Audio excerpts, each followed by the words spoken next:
కృత్రిమ మేధస్సు artificial intelligence యొక్క టూల్స్ గురించి మనం విద్యార్థులకి అటు బీసీఏలోను కొన్ని బీఎస్సీల్లోను అలాగే ఇంజనీరింగ్లోను విరివిగా మనం బోధిస్తూనే ఉన్నాం.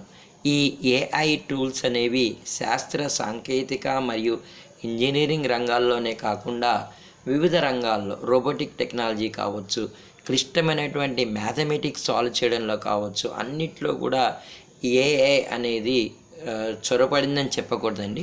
వాటి యొక్క సేవలను విరివిగానే మనం ఉపయోగిస్తున్నాం అన్నమాట. దీన్ని తయారు చేసింది మానవుడే. దీని తాళం చేతులు మన చేతుల్లోనే ఉన్నాయి.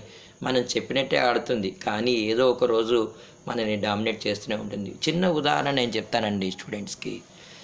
డబ్బుని మానవుడే తయారు చేశాడు. ఈ కాగితపు కరెన్సీ కావచ్చు, గోల్డ్ నాణాలు కావచ్చు, ఇవన్నీ కూడా ఇవి మనకు ఆకలిస్తే వస్తువులు కొనుగోలు చేసి ఆకలి తీర్చగలుగుతాయి, కానీ అవే తినేసి మనమైతే ఆకలి తీర్చుకోలేమండి. అది గుర్తుపెట్టుకోండి. అది అలాగే ఆర్టిఫిషియల్ ఇంటెలిజెన్స్ కూడా సర్వస్వం అయితే కాదు.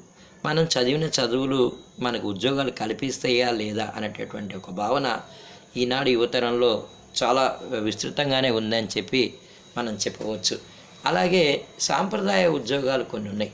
ఏవంటే ఈ టీచర్స్ కానివ్వండి, అలాగే చేతి వృత్తులు ఉన్నాయి చూడండి, కార్పెంటరీ కానీ, వీటన్నిటికి కూడా ఈ రంగాల్లో ఏఐ అనేది చొరబడలేదు ఇంకా. కాబట్టి ఆ రంగాలకి మళ్ళీ ఒక వైభవం అనేది రావచ్చు అన్నమాట.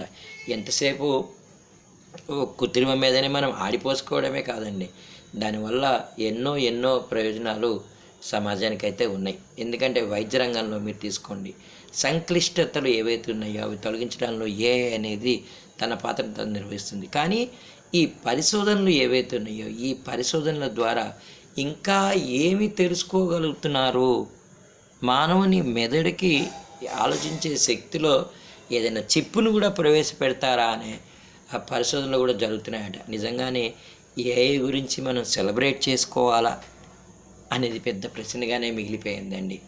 ఏదో ఒకరోజు మనం సృష్టించిన ఏఐ మన్నే వెనక్కి పంపించేస్తుందా అనే ఆలోచన చాలామంది శాస్త్రవేత్తల, విద్యార్థుల మనసులైతే తొలిచివేస్తుందండి. ఒకసారి అయితే ఆలోచించాల్సిన అవసరం అయితే ఉంది.